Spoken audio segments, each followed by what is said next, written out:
In the summer of 1940, the fate of Europe seemed to hang by a thread.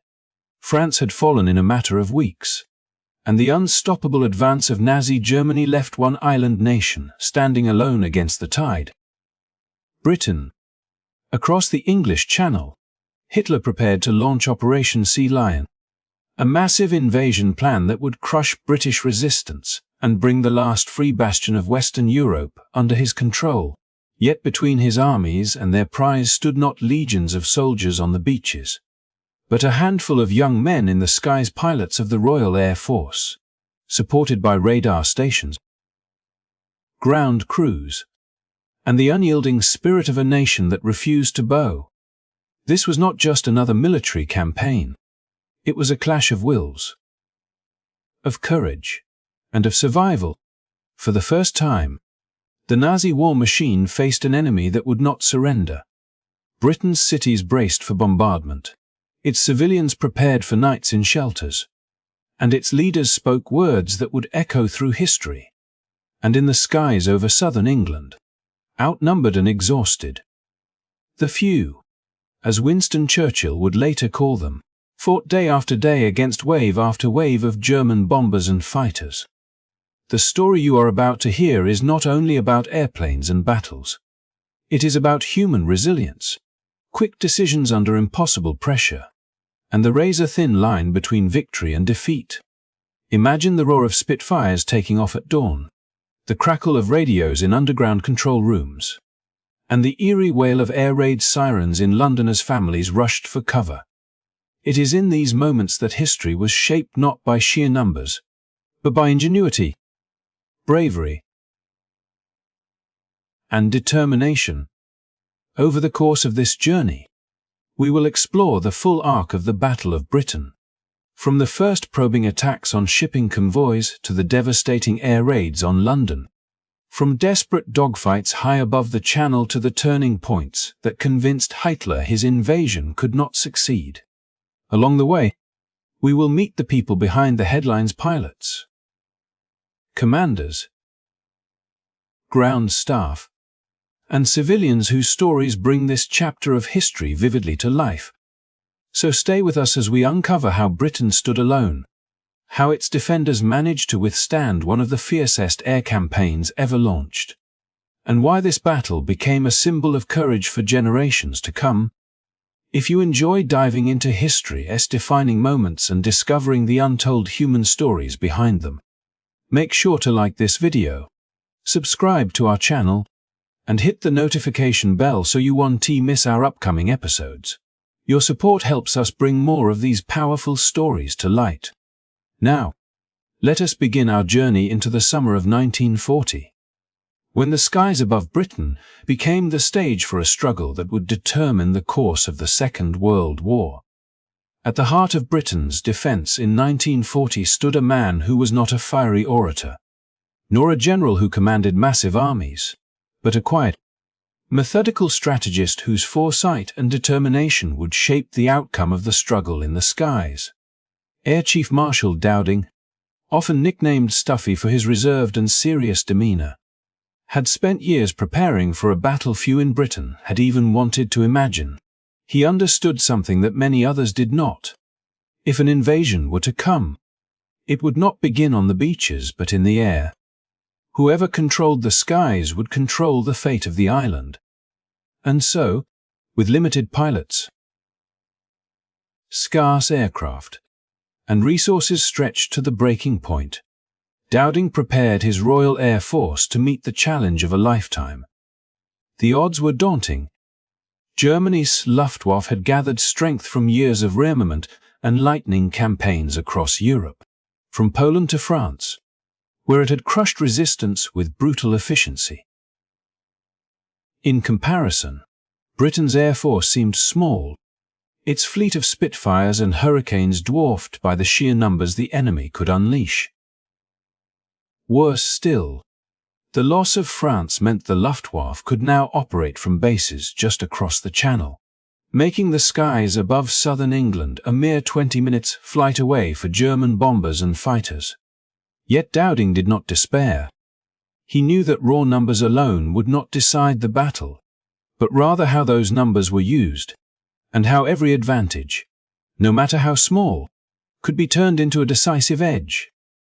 Dowding's vision went beyond the bravery of pilots or the power of machines. He had been one of the driving forces behind the creation of a groundbreaking defense system, one that would knit together radar technology, observer networks, and centralized command centers into what became known as the Dowding system. Radar stations, stretching like a hidden shield along the coast, could detect incoming raids while they were still far from British shores. Observers on the ground would track aircraft visually once they crossed inland, feeding their reports to plotting rooms staffed by men and women who worked tirelessly around the clock. From these underground nerve centers, Dowding's commanders could direct squadrons to the right place at the right time, ensuring that the limited number of British fighters were never wasted in futile chases or scattered encounters. For the young men who would fly the Spitfires and Hurricanes, this system often meant the difference between life and death. They could not afford to burn precious fuel patrolling empty skies or to be caught by surprise. Dowding's careful orchestration allowed them to strike with precision, throwing themselves into the path of enemy bombers and fighters just as they closed in on their targets.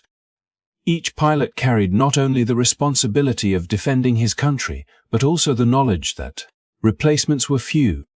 Training new pilots took time that Britain did not have, and for every man lost, it became harder to sustain the defense. Dowding knew this painfully well, which is why he resisted calls to send more squadrons to France earlier in the year. His caution had been criticized. But now, in the summer of 1940, it meant Britain still had a fighting chance. Life for these pilots was a relentless cycle of exhaustion, fear, and fleeting moments of triumph. They would scramble at a moment's notice, race into the skies, engage in frantic dogfights where seconds determined survival, and then return to the ground only to be called up again hours later. Many were barely out of their teens, thrust into a struggle that demanded not only skill but unshakable nerve. Behind them stood the ground crews, engineers, and mechanics who worked tirelessly to keep the aircraft flying, patching bullet holes, replacing engines, and preparing machines for battle often within minutes of their return. The courage of the pilots became legendary, but the quiet dedication of those on the ground was just as vital to the survival of the nation. Dowding himself rarely sought the spotlight. He was not a man of stirring speeches or dramatic gestures, but his calm, steady leadership provided a sense of direction at a time when panic might have spread easily. He fought battles not only against the Luftwaffe, but also within Britain's own military establishment, resisting pressures that might have squandered precious resources. His conviction was simple but unwavering: Britain must hold the skies, whatever the cost, because everything else, its cities, its ports, even its hope of continuing the war, depended on it.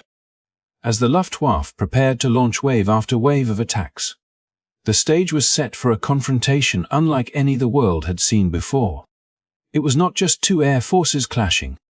It was a test of systems, strategies, and human resilience. Hitler believed that the sheer weight of German numbers would force Britain to its knees. That Dowding's small, overstretched force could not possibly endure the onslaught. But Dowding believed in something stronger than numbers: the resolve of his men, the efficiency of his system, and the unbreakable will of a nation that refused to surrender. The story that unfolded in the months to come would prove him right in ways even he could not have predicted. For in those desperate days, as the Luftwaffe filled the skies with bombers and fighters, and Britain's future seemed uncertain with every raid, it was the foresight of Hugh Dowding and the bravery of those under his command that stood between freedom and conquest. And though the battle had only just begun, the seeds of resistance, determination, and eventual victory had already been sown. What made Britain's defence in 1940 so remarkable was not only the courage of its pilots or the determination of its leaders, but also the presence of a weapon unlike any other. A weapon invisible to the human eye yet powerful enough to change the balance of the conflict. This was radar, a technology still in its infancy, yet in the hands of Air Chief Marshal Hugh Dowding and his carefully crafted system, it became the backbone of Britain's survival. Without it, the outnumbered Royal Air Force would have been forced to scatter its fighters in constant patrols, wasting precious fuel and exhausting pilots in a futile attempt to cover every possible approach. With it, however, the nation gained eyes that could pierce the fog of war, detecting incoming raids long before they reached the coast and providing Dowding-esque commanders with the precious gift of time. Along the southern and eastern coasts of England, tall steel towers rose from quiet fields and remote stretches of shoreline, their appearance unassuming, yet their purpose vital. These were the radar stations, the guardians of Britain's skies. When enemy formations took off from bases in France or the Low Countries, their movements were registered as faint blips on radar screens, miles away from the vulnerable cities and airfields they sought to destroy. In underground control rooms, men worked tirelessly, listening to the reports that came in, marking them on vast plotting tables, and feeding the information up the chain of command. Each report narrowed the possibilities, transforming uncertainty into actionable knowledge.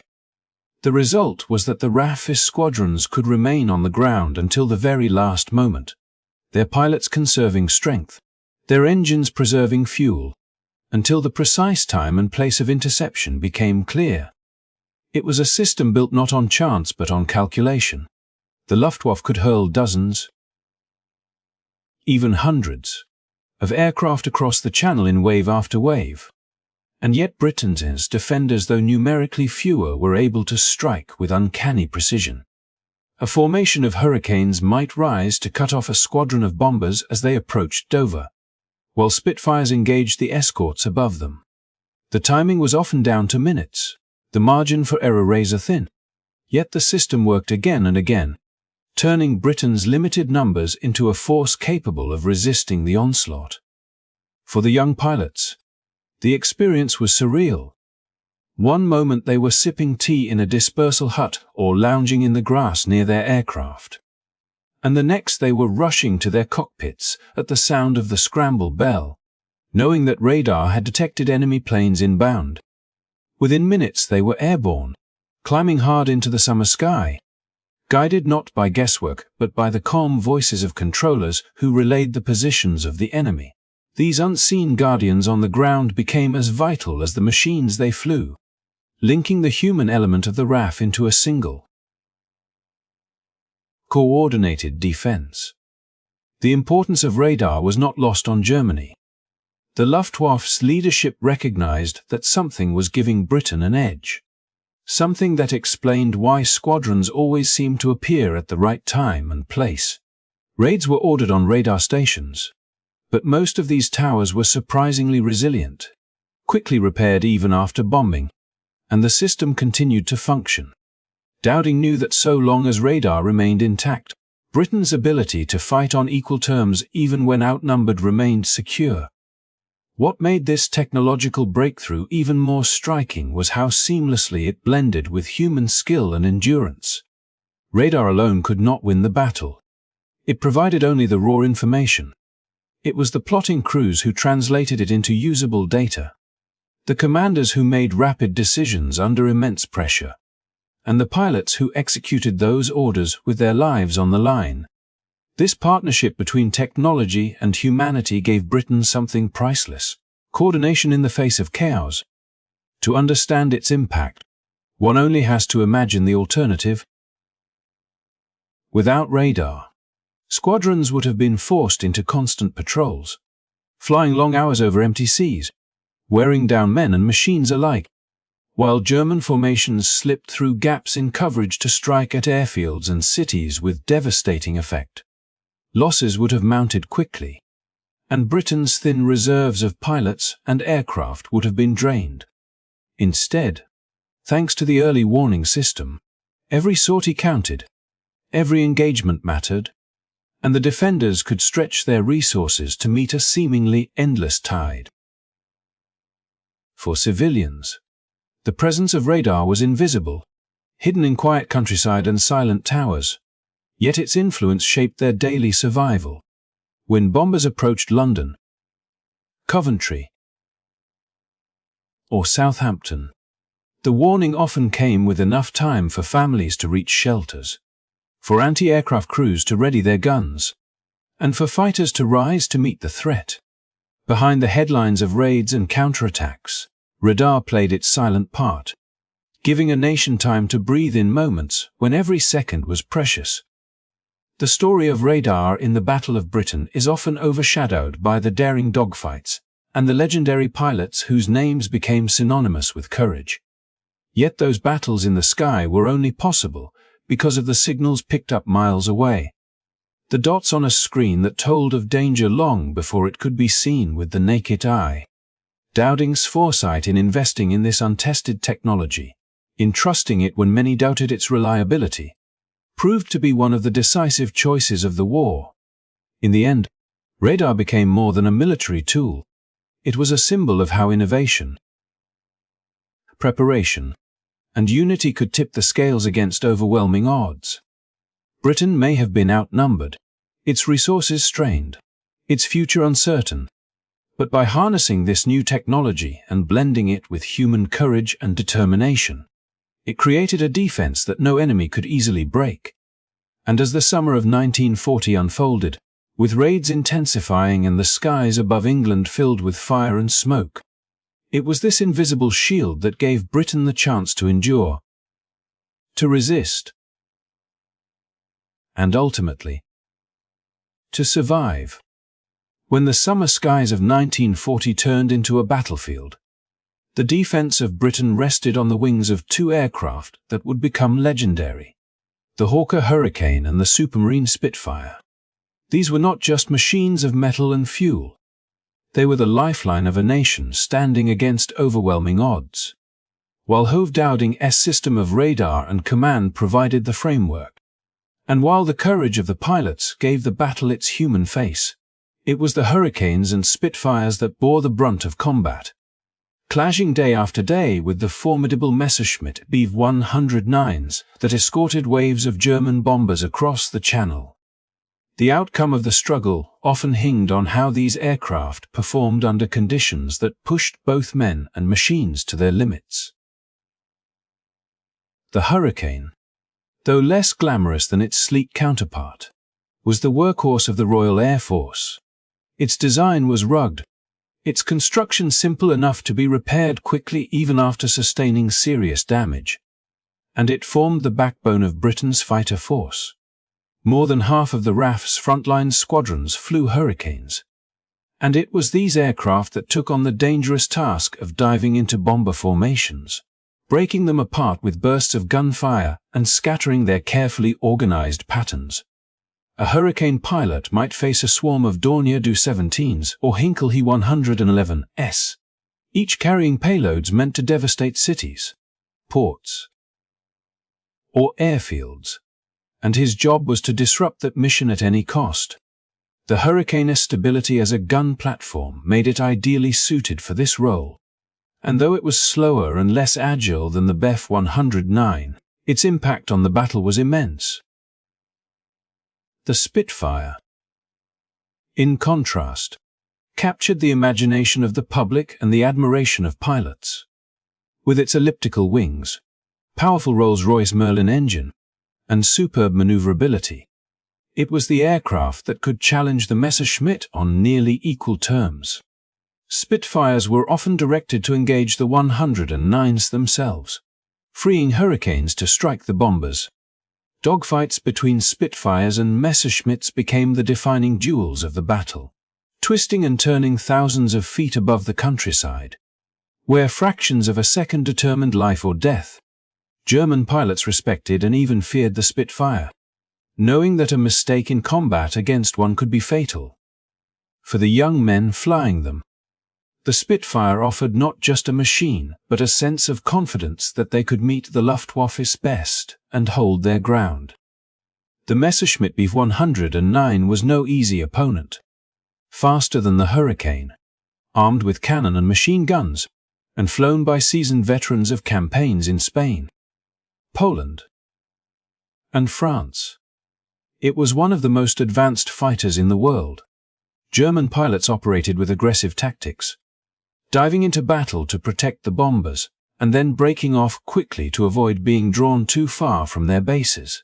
Yet the 109s faced their own limitations.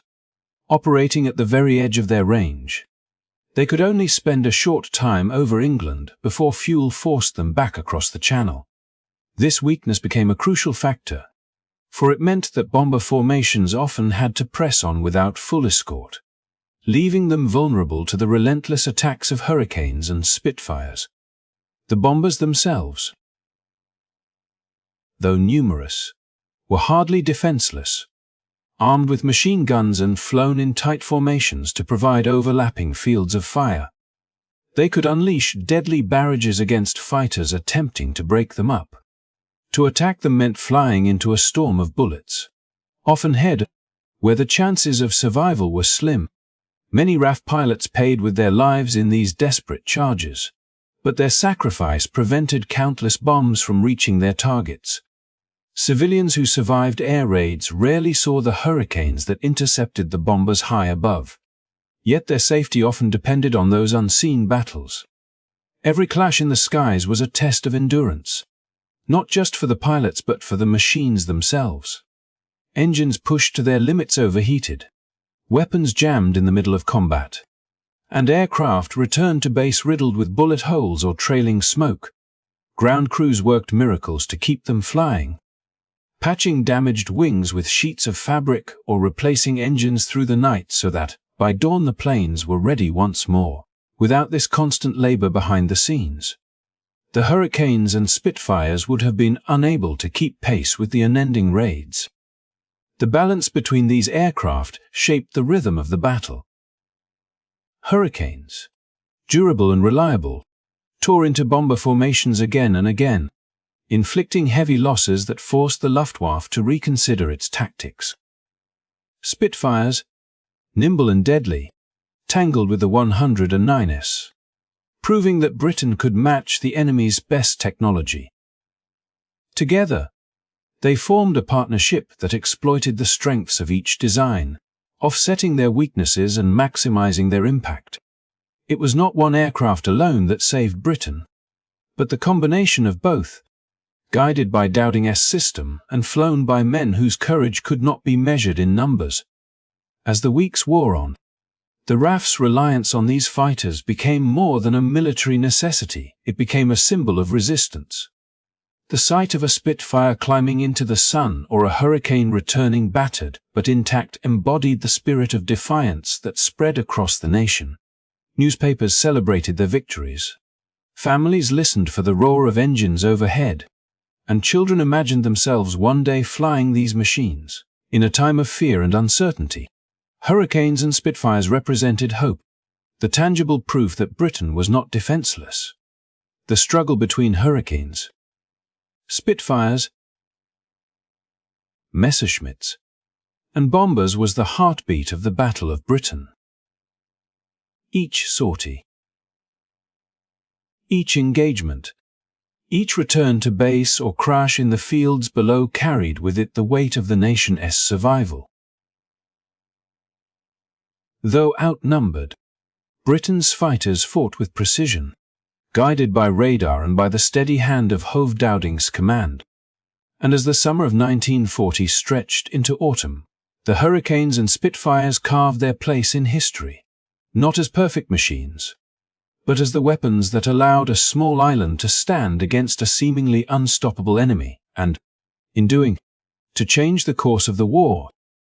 In the opening phase of the Battle of Britain, the German High Command believed it could whittle down the strength of the Royal Air Force, not through a single decisive strike, but by bleeding it slowly, before turning their full attention to airfields and cities. The Luftwaffe sought to lure Britain's fighters into battle over the Channel, where they hoped numerical superiority and combat experience would deliver quick results. German aircraft began targeting shipping convoys that moved through the narrow waters between Britain and France. Lifelines carrying food, fuel, and raw materials essential to the war effort. These convoys were both a practical and a symbolic target. Practical, because destroying them would starve Britain of resources, and symbolic because protecting them would force the RAF into the skies again and again, wearing down its limited numbers of pilots and aircraft. From the cliffs of Dover to the harbours along the southern coast, the summer air filled with the drone of approaching bombers, often escorted by swarms of Messerschmitt Bf 109s, Stukas dove upon ships with terrifying precision, their sirens screaming through the air as they released bombs meant to tear apart freighters or sink destroyers. Hurricanes and Spitfires rose to meet them, racing over the Channel to intercept before the bombs could fall. The sea below became a graveyard of twisted steel and burning oil, while overhead the sky erupted into twisting dogfights where the outcome of each clash was measured in seconds. For the pilots of the RAF, these early engagements were especially dangerous.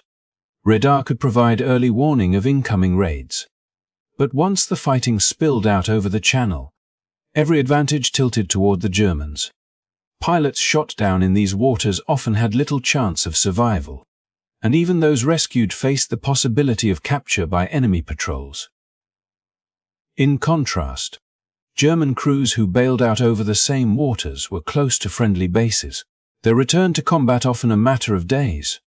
Dowding understood this grim reality, and while he resisted unnecessary losses, he could not abandon the convoys that kept Britain alive.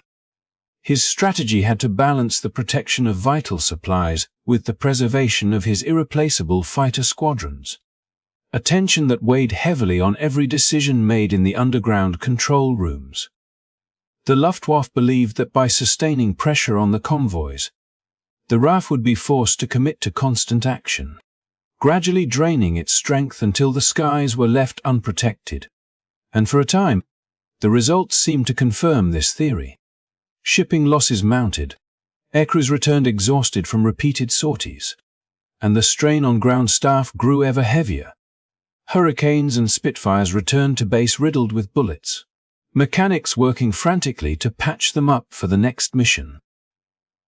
The pilots, many still barely trained, faced the terrifying prospect of being sent again and again into battles where the odds were stacked against them. Yet the RAF adapted. The coordination of radar, observers, and controllers meant that squadrons could be launched with precision, intercepting raids at points where the advantage could be seized.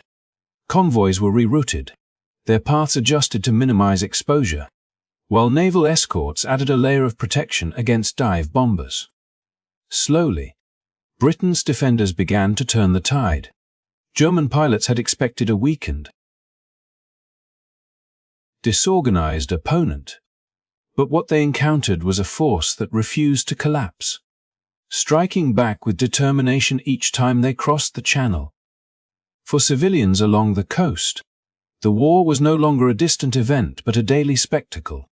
Fishermen watched as battles raged overhead, their nets drifting in waters littered with wreckage.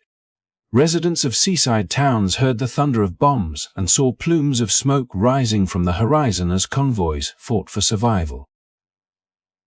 The Channel, once a symbol of safety, now became the front line, a narrow barrier between invasion and resistance. Each successful defense of a convoy was more than a tactical victory. It was a reassurance to the British people that their nation was still holding its ground. The Luftwaffe's strategy of attrition, however, carried its own risks. Each raid cost aircraft and airmen, losses that began to mount even as they inflicted damage on British shipping.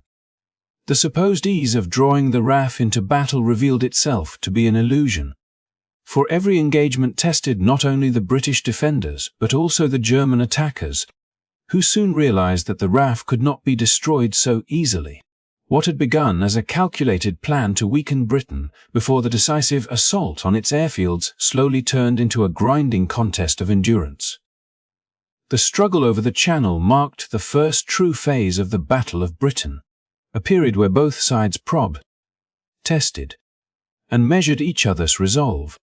It was here that the Hurricanes and Spitfires proved their worth, meeting the bombers head-on while Spitfires tangled with the Messerschmitts above.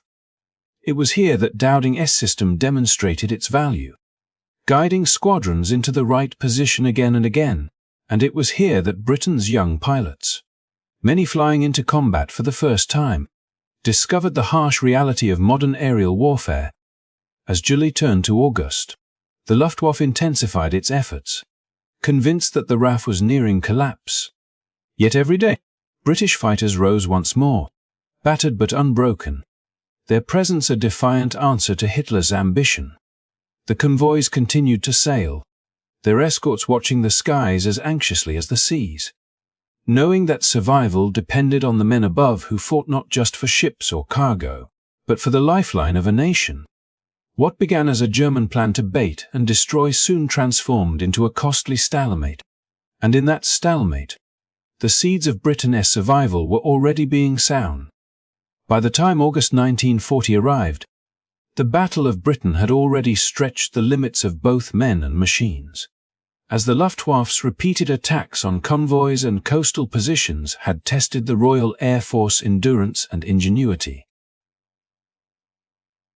German intelligence, however, believed that the decisive moment was at hand, and Hermann Göring, head of the Luftwaffe, seized upon the opportunity to strike a blow that he hoped would cripple Britain's air defences and pave the way for Operation Sea Lion.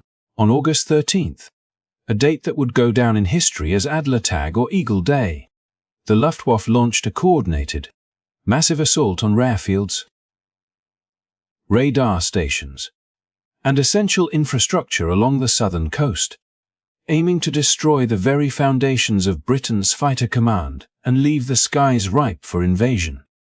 The planning was meticulous, the scale immense, with hundreds of bombers and fighters poised to converge simultaneously on key targets, each aircraft carrying the weight of a strategy designed to force Britain to its knees.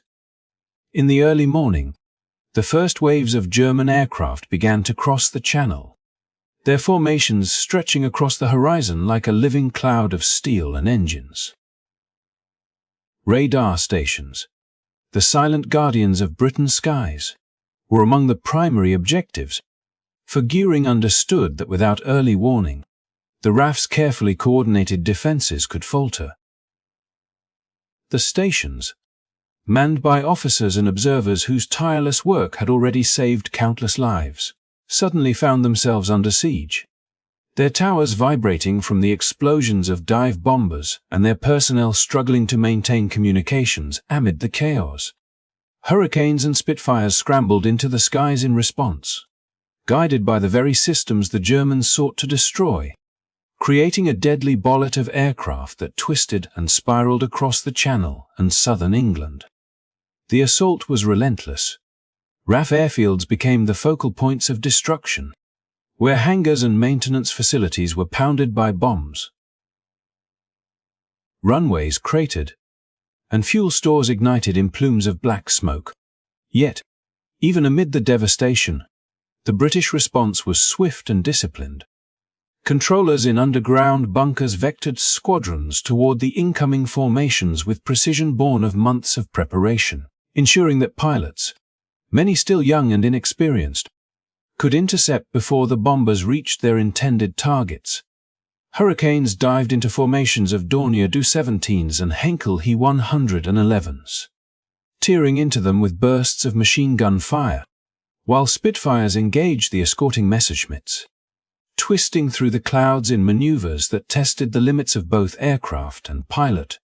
The air over southern England became a storm of steel, fire, and smoke, a crucible in which the RAF's resilience and ingenuity were tested as never before.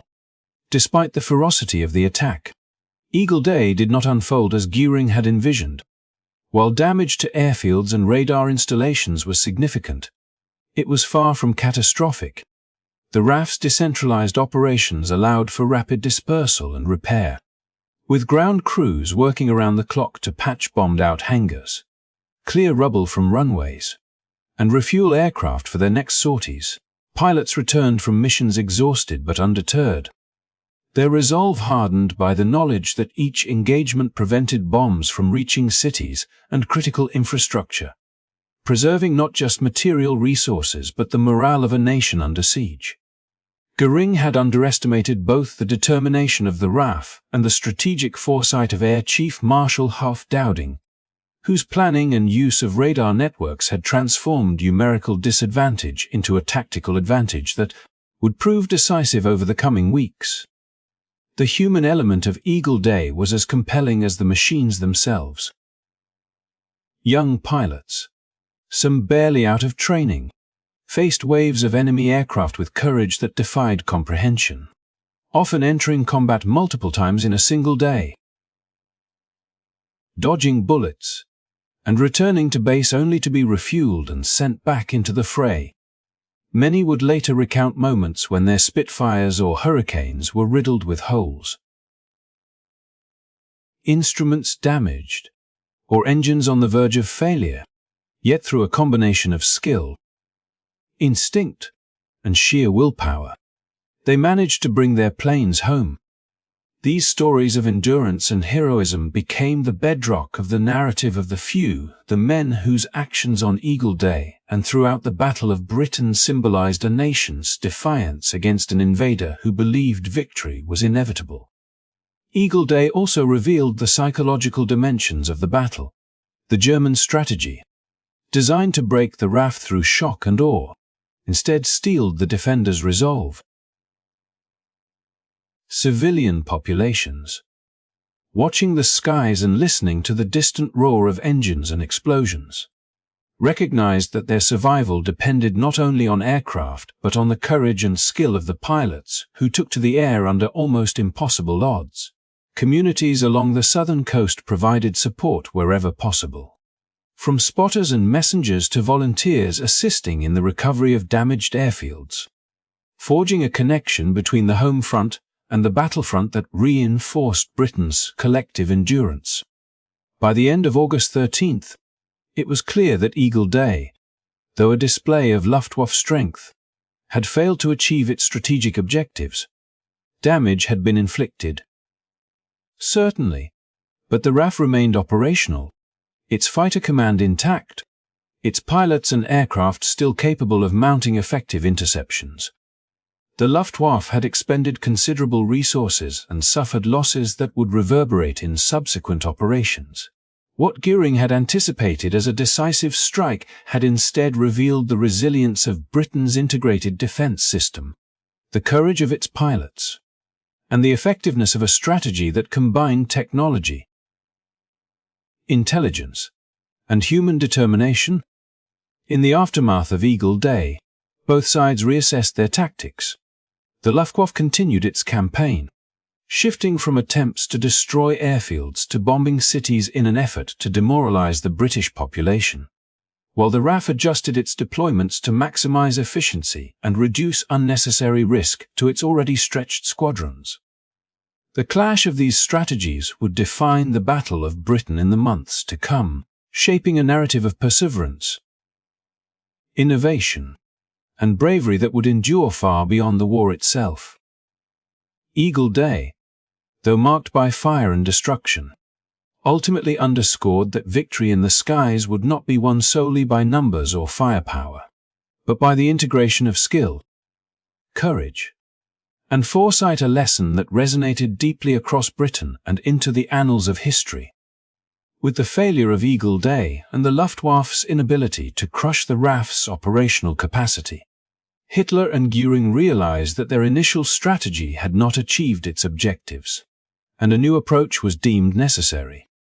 If Britain could not be defeated through the annihilation of its air force, perhaps it could be broken through its people. And so the campaign shifted from targeting airfields and military infrastructure to the cities themselves, with London becoming the central focus. The rationale was brutal in its simplicity. By striking at the heart of Britain's population, spreading fear, destruction, and uncertainty, the civilian morale that underpinned the nation's resilience might fracture, forcing the government to negotiate peace, or at least divert its resources away from the skies and onto civil defense. The German High Command, convinced that sustained terror could achieve what aerial dominance could not, began orchestrating waves of bombers aimed not at airfields but at homes, factories, docks, and transportation hubs, leaving the streets and neighborhoods of London and other major cities vulnerable to fire and ruin. The night skies of London became a theater of both terror and heroism, as flares illuminated the clouds and the droning engines of Luftwaffe bombers presaged destruction below.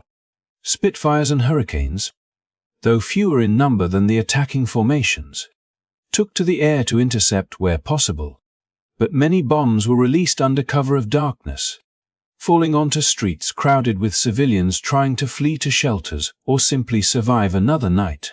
Fires spread quickly across neighborhoods, consuming timbered houses, warehouses, and factories, and the acrid smoke mixed with the scent of destruction hung over the city like a grim reminder of the stakes of this war. Despite the chaos, Londoners demonstrated remarkable resilience, hurrying to shelters, assisting the injured, and maintaining routines where possible to preserve a sense of normalcy amidst the violence.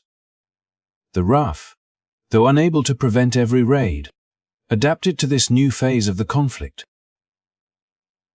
Night fighters, radar guidance, and coordinated air defense systems allowed them to intercept many formations before they reached central London.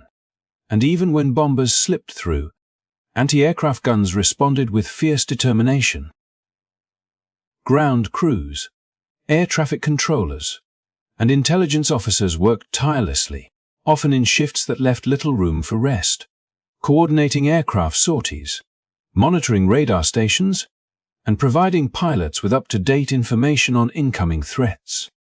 The scale of coordination required to defend a city under constant bombardment was immense, and the RAF's ability to sustain this effort demonstrated not only technical skill, but also the extraordinary commitment of everyone involved in Britain's defense. Civilians, too, played a crucial role in the unfolding drama. Air raid wardens patrolled streets, guiding people to shelters and reporting fires, while volunteers worked alongside firefighters to extinguish blazes and rescue trapped residents. Families huddled in basements, sharing scarce food and comforting children through the sounds of explosions, learning to sleep amidst the occasional tremors of bombs hitting nearby streets.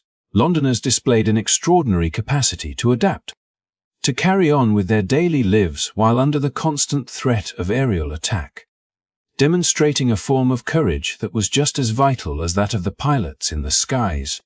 These human stories, of families helping neighbors, of brave wardens and firefighters, and of ordinary citizens maintaining calm under pressure, illustrated that resilience in wartime was not confined to those wearing uniforms. It was a collective endeavor, rooted in solidarity and determination.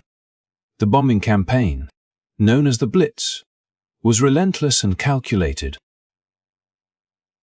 Industrial centers, transportation networks, and ports were targeted to disrupt the economic and logistical backbone of the nation, while residential areas were attacked to generate fear and reduce the will to fight. Despite the scale and intensity of the bombing, the British people refused to yield. Children were evacuated to the countryside to escape the worst of the air raids, but those who remained faced each night with courage, often singing or finding small ways to maintain morale. Underground shelters became temporary communities, where neighbors shared stories, rations, and reassurance, turning the experience of terror into one of collective endurance. The RAF continued to engage German formations whenever possible, with pilots performing repeated sorties in the same night, knowing that every interception could save lives on the ground. Spitfires darted between flak bursts and blacked-out skies. Hurricanes engaged bombers with deadly precision, and ground controllers guided these defenders through a chaotic and dangerous environment. Each successful interception, each bomber shot down or forced to abort its mission, became a small but significant victory, bolstering morale for both those in the air and those sheltering below. The Blitz, intended to demoralize, instead reinforced a sense of unity and determination that transcended fear, binding together a city and a nation against a common enemy. Historical accounts highlight the psychological and cultural impact of this campaign. Artists, writers, and journalists documented the courage of ordinary people, while propaganda and radio broadcasts reinforced the narrative of collective resilience. Children recounted their experiences in shelters. Workers described long shifts repairing bombed infrastructure, and pilots shared stories of narrow escapes and heroic feats, all contributing to a shared understanding that Britain's spirit was unbreakable. London, scarred and battered by incendiary bombs and high explosives, became a symbol not of defeat, but of defiance, demonstrating that the will of a people could counteract the power of the most advanced military technology of the era. By the end of the Blitz, the strategy of breaking civilian morale had failed to achieve its objective. While damage was extensive and lives were tragically lost, the population remained resolute, continuing to support the war effort. Maintaining industries and sustaining morale in a way that directly contributed to the continued success of the RAF and Britain's broader military strategy. Hitler's shift to bombing cities, designed to force a surrender, instead underscored the resilience and determination of a nation under siege, illustrating a profound truth of the Battle of Britain. The defense of a nation depended not only on pilots and aircraft but on the courage, unity, and endurance of its people, whose spirit ultimately proved as crucial as any weapon in the skies. In the end, the German strategy of terror and destruction could not overcome the steadfastness of British society. The bombing raids, though harrowing and devastating, revealed a strength that went beyond military calculations, a determination that allowed London and other cities to survive, rebuild, and continue contributing to the overall war effort. The courage demonstrated during these nights of relentless bombardment became part of the enduring legend of the Battle of Britain, reminding future generations that resilience, unity, and determination can withstand even the darkest hours of conflict. As the skies above Britain raged with the chaos of the Luftwaffe's relentless assaults, the men of the Royal Air Force became the living embodiment of courage and endurance, their spirits tested far beyond ordinary limits. These pilots, drawn not only from the British Isles but from across the Commonwealth and allied nations, including Poland, Czechoslovakia, Canada, Australia, New Zealand, South Africa, and even volunteers from the United States, formed a remarkable coalition bound together by a singular purpose: to defend Britain from a seemingly unstoppable adversary. Each airfield, from Hornchurch to Biggin Hill, became a crucible of determination where young men, some barely out of training, faced waves of enemy aircraft day after day, hour after hour, in a battle that demanded both extraordinary skill and unyielding resolve. The fatigue was relentless. Sorties could last for hours, often flown in quick succession with minimal rest. Yet these pilots returned time and again to the fray, their determination fueled by the knowledge that every mission flown meant fewer bombs falling on towns, factories, and civilians. The story of these pilots is one of both heroism and human vulnerability. They were acutely aware of the stakes, knowing that one miscalculation in the sky could mean death, yet they embraced their duty with a mixture of pride, fear, and a profound sense of responsibility. The skies over southern England became a vast and unpredictable chessboard, where the movement of each formation, the altitude gained or lost, and the timing of every attack could tip the balance between survival and catastrophe. Pilots learned to rely only on their own instincts and skill, but on the precise guidance provided by ground controllers, whose radar and plotting systems offered vital early warning of approaching enemy formations. This intricate dance of technology and human judgment became the lifeline of Britain's air defense, and the pilots, though often exhausted and emotionally strained, executed their maneuvers with extraordinary precision, diving into formations of Dornier and Hinkel bombers or engaging the deadly Messerschmitt Bf 109s with a mix of strategy, instinct, and courage. Among these pilots were those who had fled occupied Europe, bringing with them invaluable experience and a burning desire to strike back against the forces that had overrun their homelands. Polish squadrons, many of whom had escaped after the fall of Poland in 1939, quickly earned a reputation for aggression and daring in combat, often taking the fight directly to the Luftwaffe with a fearlessness born of necessity. Czechoslovak pilots, too, contributed skill and determination, their personal stakes in the conflict adding intensity to every sortie. Canadians and Australians, operating in unfamiliar skies far from home, demonstrated remarkable adaptability and bravery, while British pilots, both veterans and newly trained recruits, carried the weight of national survival on their shoulders. Each pilot brought unique experiences, training, and temperament to the battle, yet all shared a common commitment to protect the skies above Britain, often putting their lives on the line in missions that could end in mere minutes. The human cost of this sustained aerial combat was high. Aircraft were destroyed, pilots were killed or wounded, and replacements often arrived with limited experience, forced to learn in the most dangerous classroom imaginable. Live combat. Yet, the camaraderie among pilots and their unwavering sense of duty provided a counterbalance to the fear and exhaustion. Stories abound of pilots assisting one another, covering comrades who were damaged or outnumbered, and sharing vital intelligence that could mean the difference between success and failure in the next engagement. Even as exhaustion gnawed at their bodies and nerves were stretched thin, the pilots understood that the survival of their nation depended on the cohesion and effectiveness of every squadron. Every flight, and every individual contribution. The logistical and strategic challenge of maintaining an effective defense with such a diverse and international group of pilots was immense. Ground crews worked tirelessly to repair damaged aircraft, refuel and rearm planes, and keep radar stations operational, often under the threat of enemy bombing. Controllers orchestrated the movement of squadrons with meticulous attention to timing and positioning, using radar data to vector pilots into favorable attack angles and to avoid unnecessary exposure to overwhelming enemy forces. The coordination required across multiple airfields, squadrons, and nations was extraordinary, yet it became a testament to the efficacy of careful planning,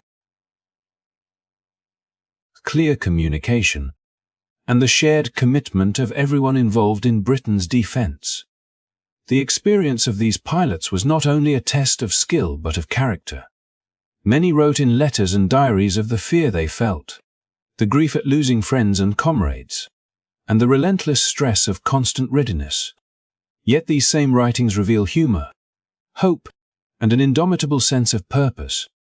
For every young pilot thrown into combat, there were stories of narrow escapes, miraculous recoveries from damaged aircraft, and moments of triumph when overwhelming odds were turned into victory through clever tactics and unwavering courage. Their international composition also highlighted a unique aspect of the Battle of Britain, a coalition of free nations and displaced peoples fighting together for a common cause, transcending borders and demonstrating that the defense of freedom was a shared responsibility that drew on talent and courage wherever it could be found. As the Luftwaffe shifted its focus to bombing London and other cities, these pilots were tested in new ways, flying night sorties, engaging in increasingly complex intercepts, and adapting to evolving tactics from a determined enemy. Fatigue and loss became constants, yet the resolve of the RAF did not waver. Pilots who had flown multiple sorties in a day returned to base, often with aircraft riddled with holes, engines damaged, or instruments failing, only to be refueled, rearmed, and sent back into battle. Each mission completed, each bomber or fighter downed, represented not only a tactical victory, but a psychological triumph over the intimidation intended by the enemy. Through these trials, the multinational pilots of the RAF exemplified the meaning of resilience, courage, and collective purpose. Their contributions, often made under the harshest conditions, ensured that Britain's skies remained contested and that the country itself could endure. The Battle of Britain, when viewed through the lens of these individual and collective efforts, becomes more than a story of planes and bombs. It is a narrative of human endurance, international solidarity, and the extraordinary lengths to which individuals will go to protect their homeland and ideals. In remembering their sacrifices and heroism, we understand that the RAF's victory was not simply a product of technology or numbers, but of the unwavering spirit of those who, despite fatigue, fear, and staggering loss, refused to yield and in doing so altered the course of history. By the autumn of 1940, the skies over southern England bore witness to a relentless confrontation that had evolved far beyond the initial expectations of both Britain and Germany, shaping the course of the war in ways that would echo for generations. The Luftwaffe, once confident in its numerical superiority and technological edge, had encountered an adversary whose resilience, strategy, and determination defied prediction.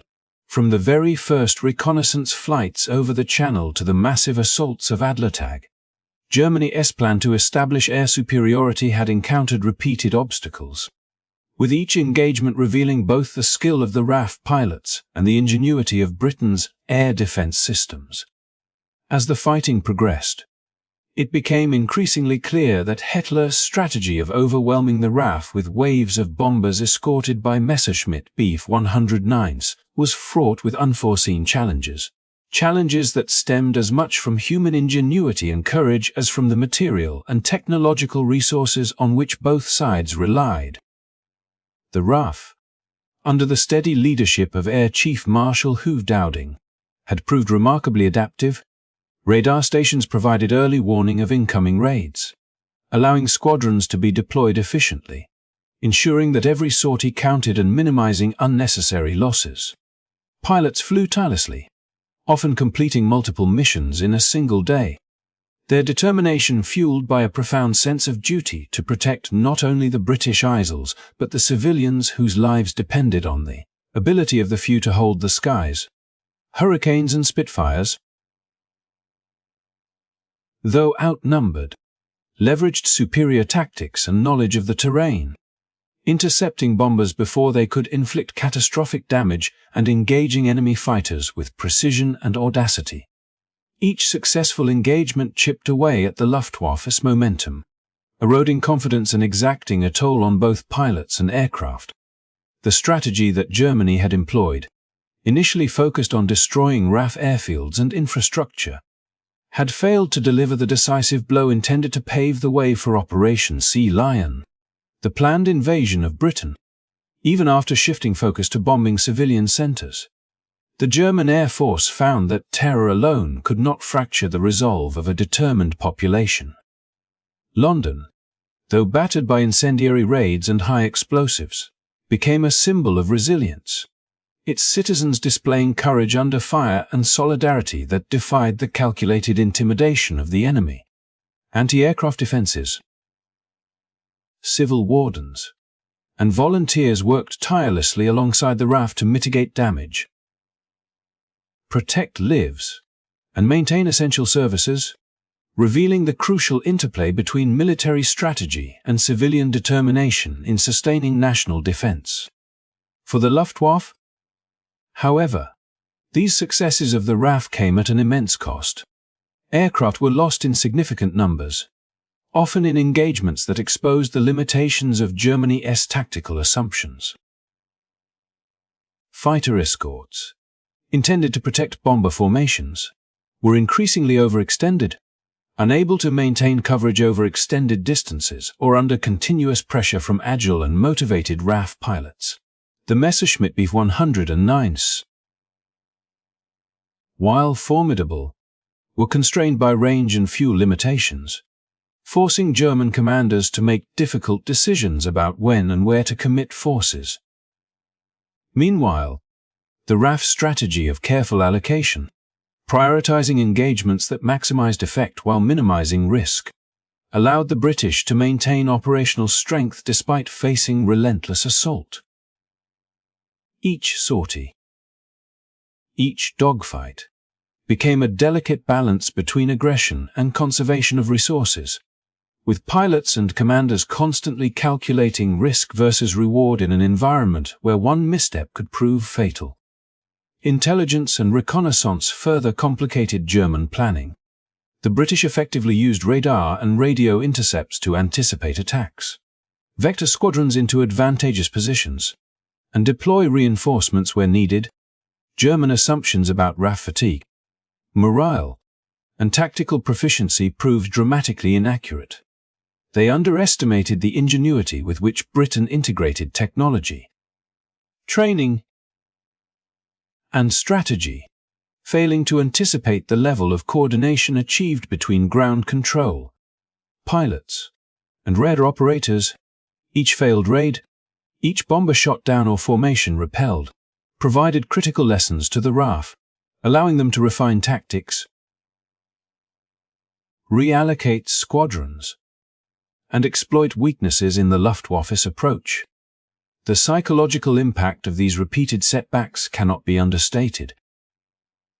For Hitler, Göring, and the German High Command, the repeated losses and the inability to achieve air superiority created tension and uncertainty, undermining the confidence upon which Operation Sea Lion depended. Strategic planners realized that without control of the skies, any amphibious assault across the Channel would be extraordinarily vulnerable, exposing transport vessels, infantry, and equipment to devastating air attack. The careful coordination and daring of RAF pilots, coupled with the logistical and technological support of Britain's air defense network, transformed what might have been a straightforward campaign of aerial dominance into a complex, attritional struggle that Germany was ill-prepared to sustain. In addition to operational failures, the attrition of experienced Luftwaffe pilots exacerbated the situation.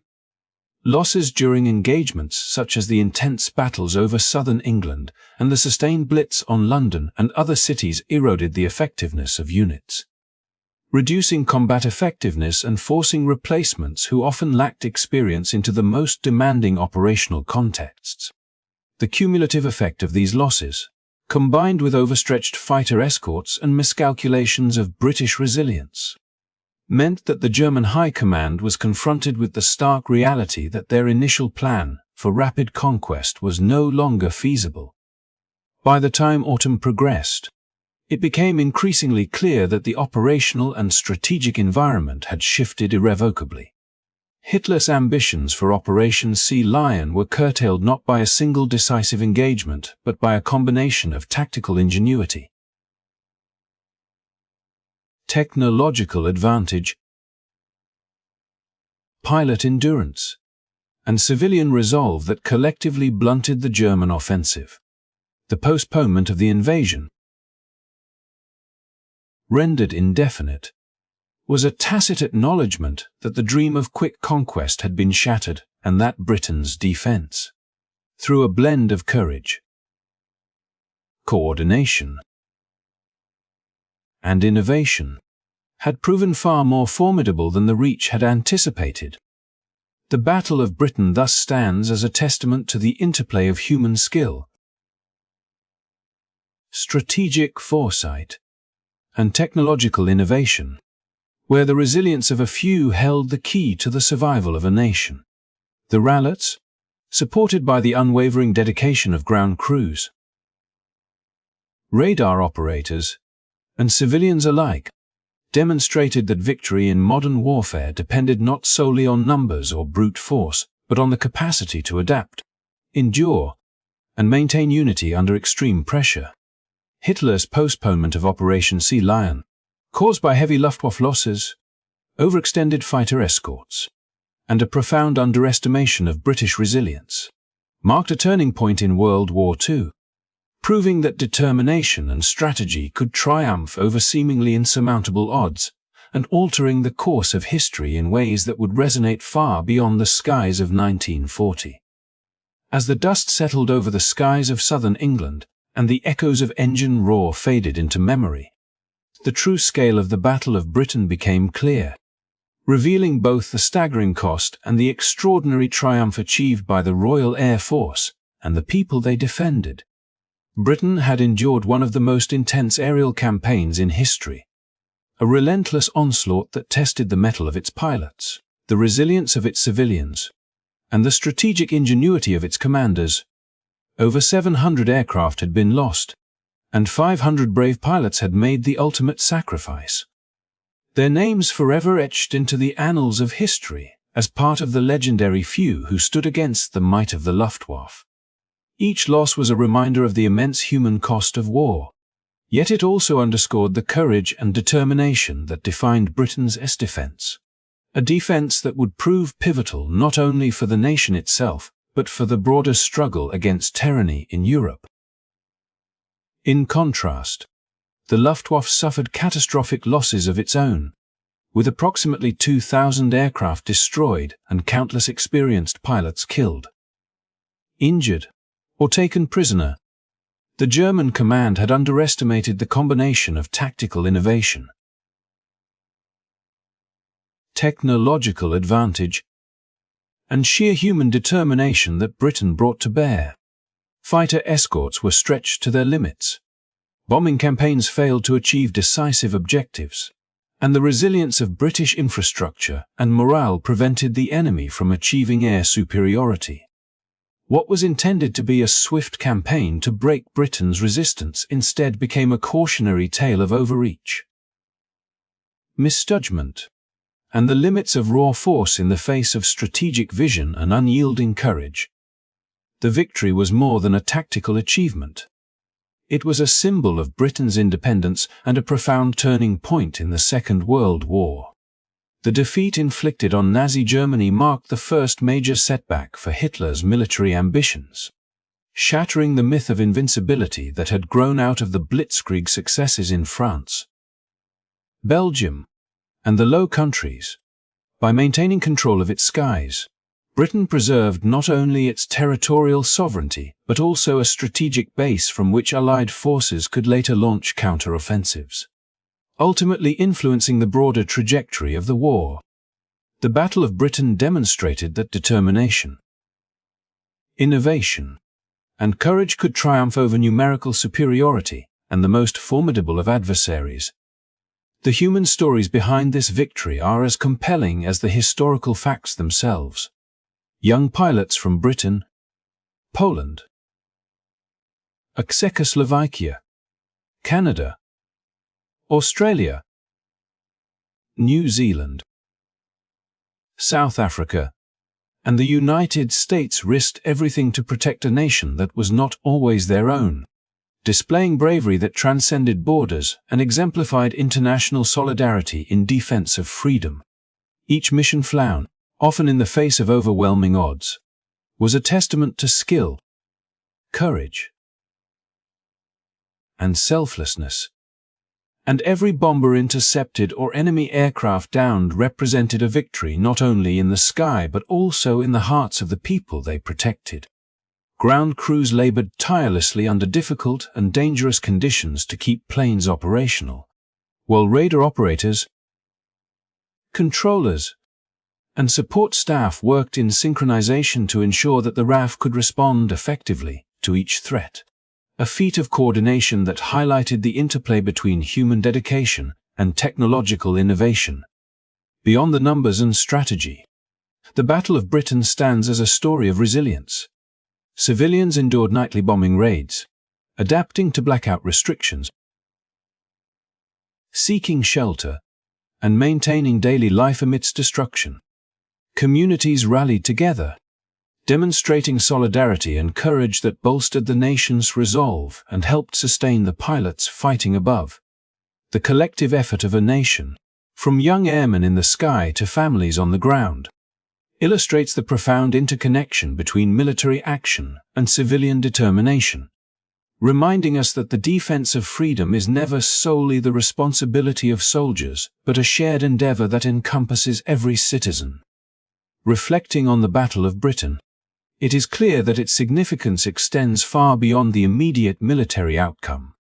It was a defining moment in the global conflict, a demonstration that tyranny and aggression could be resisted, and a vivid example of how courage, innovation, and unity can overcome seemingly insurmountable odds.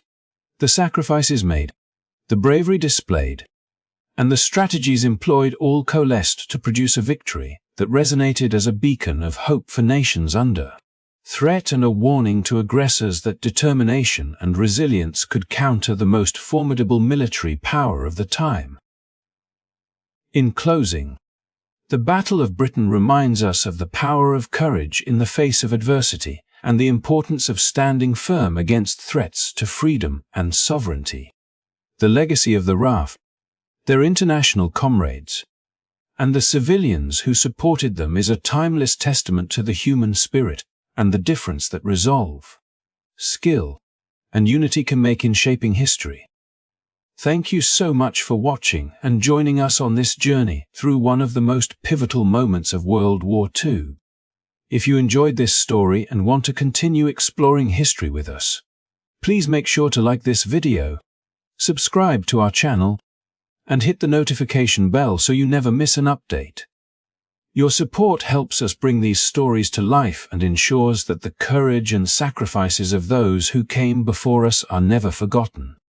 From all of us here, have a wonderful night.